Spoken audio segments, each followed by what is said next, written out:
સવારમાં સુરત દાદા જાગે પહેલા હું જાગીને બહાર આવી ગયો હતો. તો આવી ગયા મંદિરે કરી લીધા હનુમાન દાદાના દર્શન. તો ત્યાંથી આવી ગયા તો રસોડે ને આ બાજુ વિક્રમભાઈ આજ તો પહેલેથી જ ચા બનાવી નાખી હતી ને પોતે જ વાટકી એટલી ભરીને બેઠા છે કે જો ઢોળાણી તો કાંઈ નહીં વધે. જો ઓછી ચા ભરી હોત તો આવા દાડા ન આવત, પછી હાથે લઈને કાપા મારવા પડે છે. તો ભાઈ પછી આવી ગયા તો આપણે પાર્કિંગમાં લઈ રહ્યા હતા સુરજ દાદાની રોશની. તો ફાઇનલી સુખનો સૂરજ ઉગ્યો તો છે જ.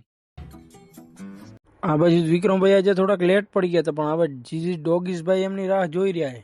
તો પછી તો ડોગીસભાઈ વિક્રમભાઈની લારી જ થઈ ગયા એટલે વિક્રમભાઈને આવી ગયા એના ઉપર દયા. પછી તો વિક્રમભાઈએ ખવડાવી દીધા ડોગીસભાઈને બિસ્કિટ.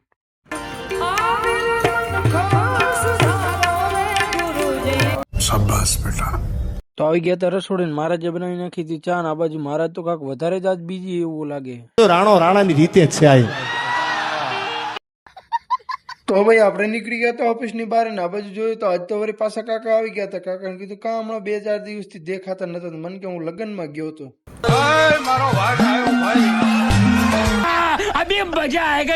તો આ બાજુ આપણે ચા નો સમય થઈ ગયો તો દિનેશભાઈ લઈને આવી ગયા હતા ચા. દુકાનેથી આવ્યા છતાંય પોતે તો હતા તરસા. માલ હે તો મોહબ્બત હે યાર, મની ઇઝ નોટ એવરી. અને આ બાજુ તો મફતલાલ જ્યારે ત્યારે મફતની ચા પીવા પોકી જ જાય. આખો કપ ભરીને તો પાછો ચા પીવા જોવે પોતાને. ચા વિના મને ચેન પડે. અબે સાલે તમે તો ભાઈ પછી આવી ગયા હતા આપણે ઉપર ને આ બાજુ છે એક મસ્ત મજાનું ગાર્ડન નાનકડું એવું. અને અહીંથી બહારનો સારો એવો નજારો પણ જોવા મળી જાય છે. તો ભાઈ આજે તો સુરત દાદા ટાણે હર રજા લઈ રહ્યા હતા. સારું હેડો તમે લાઈક ફોલો કરજો. મળશો કાલે નવા મિની બ્લોગમાં.